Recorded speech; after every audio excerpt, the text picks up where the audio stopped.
Plutôt que juste se concentrer sur comment réussir, concentrez-vous sur comment être utile. Les gens ne se souviennent pas de ce que tu fais ou de ce que tu dis. Les gens se souviennent de comment ils se sont sentis quand tu étais avec eux. Quand vous décidez de vous montrer constamment en tant que la meilleure version de qui vous êtes, cela vous donne votre meilleure opportunité de rencontrer des gens là où ils sont. Je n'oublierai jamais cette tasse de café. Dans cet épisode, Ryan Estis, qui aide les entreprises et les employés à mieux connecter avec leurs clients, partage une histoire pas comme les autres, dans un endroit que vous connaissez tous. C'est parti.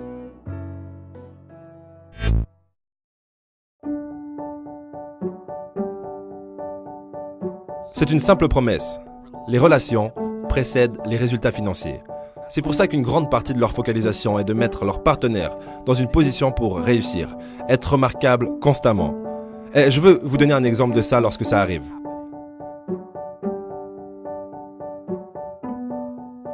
Eh bien, il y a environ 2 ans, je voyageais quand mon agenda s'est arrangé au réveillon de Noël et je pensais que l'aéroport allait être un zoo, donc je suis arrivé quelques heures en avance, mais pas du tout. Il n'était pas bondé du tout, donc pour moi, ça veut dire que c'est le moment du Starbucks. Donc je vais à mon terminal, le terminal D, et je vois le panneau vert.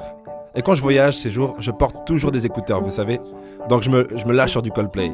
Et je vois le panneau, et je me mets dans la file, et il y a une femme devant moi. Et elle est en train d'avoir une conversation très animée avec la barista. Je ne pouvais pas entendre ce qu'elle disait, mais elle agite un peu ses bras, et elle sourit, elle rit toutes les deux, donc... Je n'étais pas pressé, mais par curiosité, je retire mes écouteurs. Et sans surprise, elle continue de parler des fêtes, et de leurs programmes, et des enfants, et des cadeaux. Donc elle commence à avancer dans la file. Donc c'est à mon tour de commander. Et j'ai été reçu avec cet accueil très chaleureux et sincère. Cette femme m'a dit « Salut, mon nom est Lily. Quel est ton nom ?» J'ai dit « Je suis Ryan. » Elle a dit « Ryan, qu'est-ce que je peux faire pour vous aujourd'hui ?» Et donc je veux un grand latte à la citrouille et aux épices. Elle a dit « Voulez-vous de la crème chantilly sur ça, n'est-ce pas ?»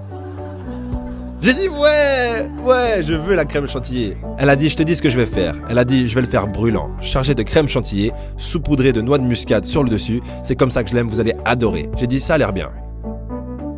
Elle a dit, où allez-vous? J'ai dit, Cleveland.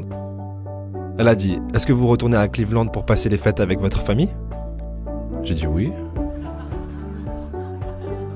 À ce moment-là, je commence à chercher autour de moi la caméra, vous voyez. Je veux dire, j'essaye d'acheter un latte à Starbucks, est-ce que je suis... Donc j'avance dans la file. Et la conversation continue. Et elle est drôle. Elle me pose des questions sur ma famille et nos traditions pour les fêtes. Elle rit, je ris. Et elle me donne ma boisson.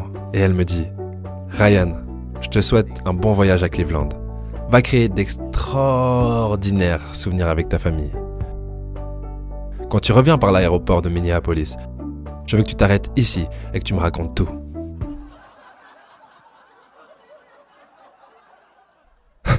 Est-ce que je prends ma boisson et je commence à m'en aller. Et je m'arrête et je me retourne pour regarder cette femme. Et je me dis à moi-même,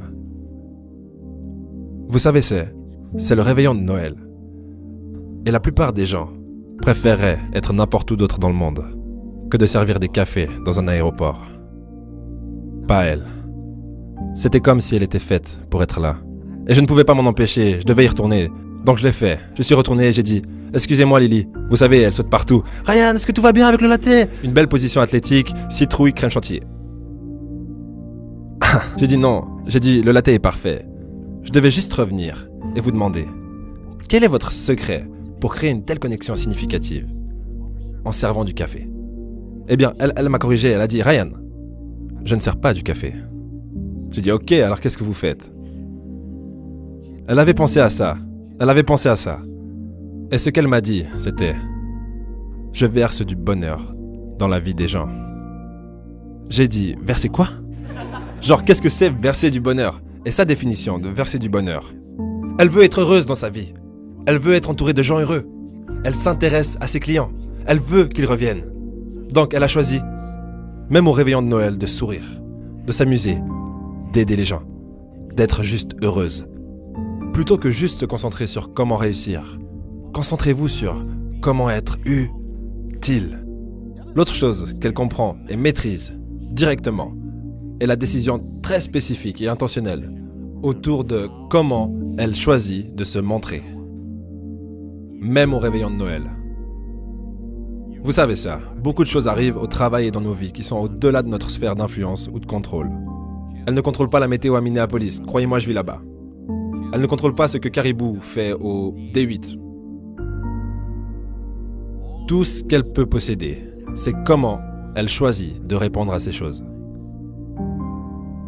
Décidez comment vous vous montrez. Vous savez, c'est intéressant, quand j'ai rencontré Lily, elle n'aurait eu aucune façon de savoir ça.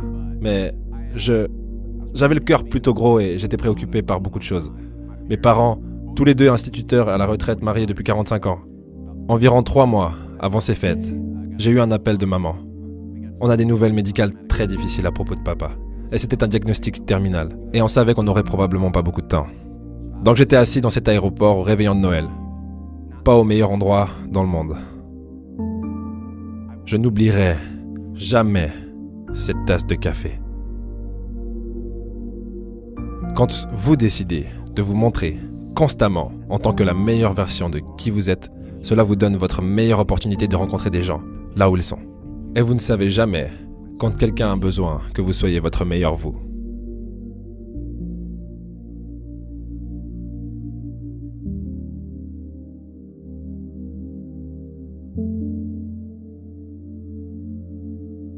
J'ai adoré cette histoire et je dois vous avouer quelque chose.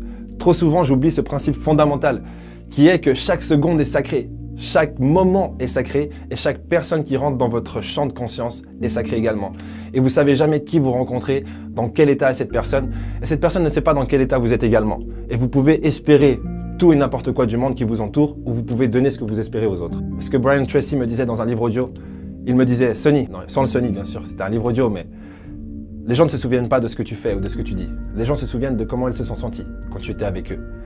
J'ai la phrase mémorisée comme ça dans le cerveau. Et c'est tellement vrai, ça peut sembler injuste pour un esprit logique ou pour quelqu'un de compétitif qui veut démontrer qu'il est le meilleur.